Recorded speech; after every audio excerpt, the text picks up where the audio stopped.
Hey you guys, what's up? It is Jay with Fight Pulse here, back with another one. Today we're going to be doing UFC 317 predictions. Charles Oliveira versus Ilia Topuria. If you have not already, please be sure to subscribe to the channel, like this video, and comment if you are new. And let me know your predictions down below if you agree.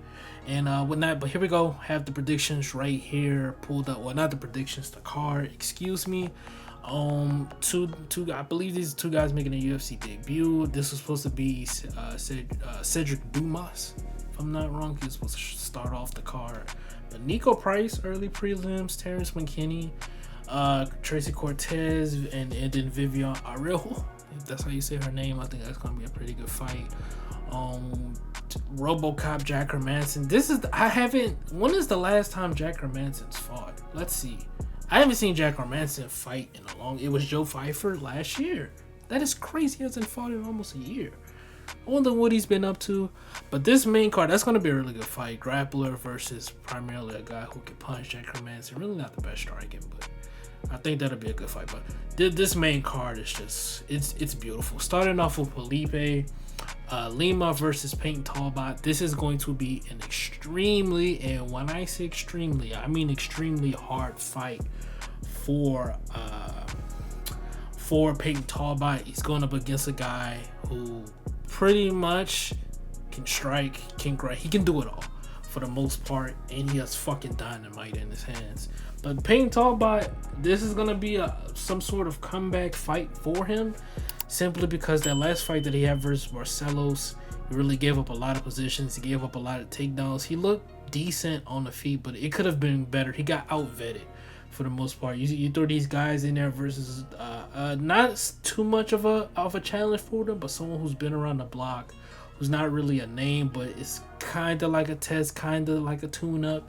And you just see how they do. Give them that first taste of what's to come if they get past this guy. He didn't really do the best. He lost. So they said, okay, let's give him someone even better. Because the Felipe Lima is way better than Barcelos. This is going to be a better fight than I think people think. And this is a great fight to start off the card. If I had to pick, though, I would go Peyton Talbot. I really like Peyton Talbot in this fight. I'm assuming there's no odds because this shit is so fucking even. And I see why, because it is a really even fight. But I'm going to go Peyton Talbot, man. I just think his striking and his accuracy is just so fucking clean to me. Felipe gets this fight to the ground, it's over. But I really like Peyton Talbot. Next, we got Brandon Royval, Joshua Van. Joshua Van is stepping in for, what's his name? Tip of my tongue, Manel Cape. He was supposed to fight on this card. Brandon Royval is the number 2 ranked flyweight in his division. Joshua Van coming off that crazy knockout on UFC 316. Back-to-back pay-per-views for him. This is, again, another good fight. I think what's going to come into the play here is the reach and just the lankiness of Brandon Royval. He's going to be taller and he has the reach. But if Joshua Van gets on the inside, because Brandon Royval can be caught, he gets on the inside of Royval, it's over. Joshua Van could possibly knock him out because he has power. We really haven't seen Royval tested like that, like crazy. So I'm interested to see this, but I'm picking Brandon Royval. I just think you got these young guys coming in, and you bring them up against somebody who's way more weathered, been in title fights, fought the best of the best. It just never goes well, in my opinion. So I'm picking Brandon Royval in that. Next, we have some sort of gatekeeper fight, which would be Beneil Dariush versus Renato Moicano. I'm actually going Dariush by decision with this. I don't think Renato Moicano is very good, if I'm being quite honest. He has a good jab, though. I really like his jab. They're both coming off losses in their last fight. Renato Moicano stepping in short notice to fight Islam Makhachev, UFC 314, 313.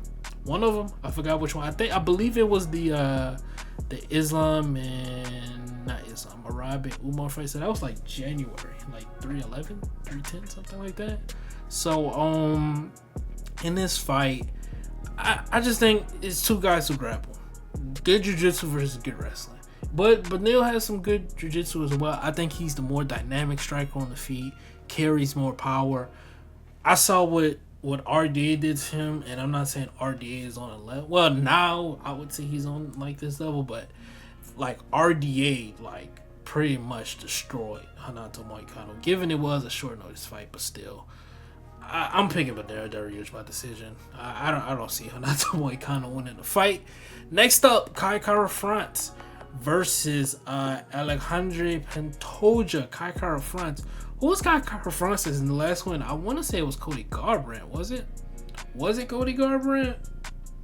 I want to say it was Garbrandt. His last win was Urseg. He did knock out Urseg, and then he had the fight to where he got robbed in the El Bazzi fight. So okay, they're giving him a rightful title shot.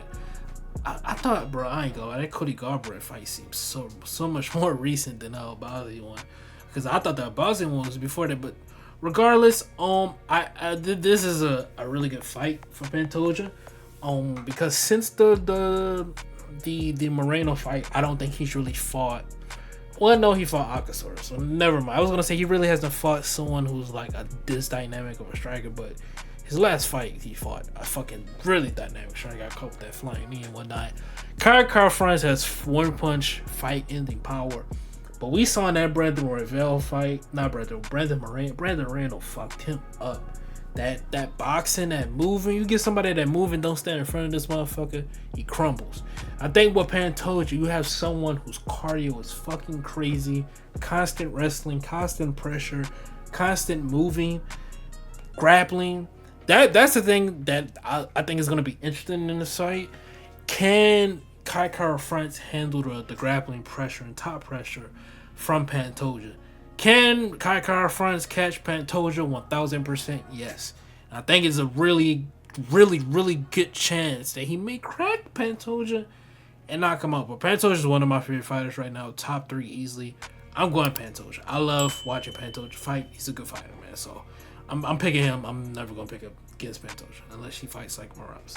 Alright, so next up.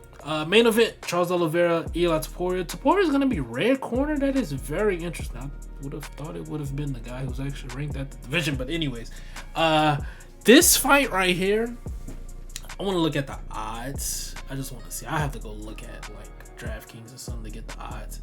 But I would like to think that Topuria would be the favorite, considering we've seen Charles get dropped before multiple times. The Islam fight, I don't think Topuria would be scared to go to the ground like Islam if he were to drop Oliveira. But we see a lot of times when he drops guys, which I find very interesting, they're always extremely against the cage. He uses leg kicks, whether it's a leg kick, whether it's, I've seen him throw a spin kick a few times, but whether it's a leg kick in training. I've seen that spin kick he be throwing since that Max fight. I see that. But usually it's leg kicks or straight punch down the middle. He usually tries to get them against the cage and then he explodes into some sort of hook or uppercut. And I think with Charles, he has to be very careful with that. It's crazy because it's never in like the middle of the octagon to where he just like boom, just fucking catches somebody in the middle. It's never like that. But he's fighting someone who's going to be willing to stand in the pocket with him. We seen with Volk, we seen with Max, they tried to stay on the outside and keep them at their range. Charles is going to try to get in there and get dirty, especially with those clinches. And I think Charles also has very underrated leg kicks. Again, I wouldn't say that grappling discrepancy is super big because Topuria really can't grapple. He finished Bryce Mitchell, the jiu-jitsu wizard, Ryan, what's his fucking name? Ryan Hall. Seen the Ryan Hall fight. So he can fucking grapple, but I think with this Oliveira fight, people are sleeping on Oliveira. I really think it. I'm telling you guys, I truly want to pick Oliveira. I really do, because I think he has the tools to finish Topuria. He has the power.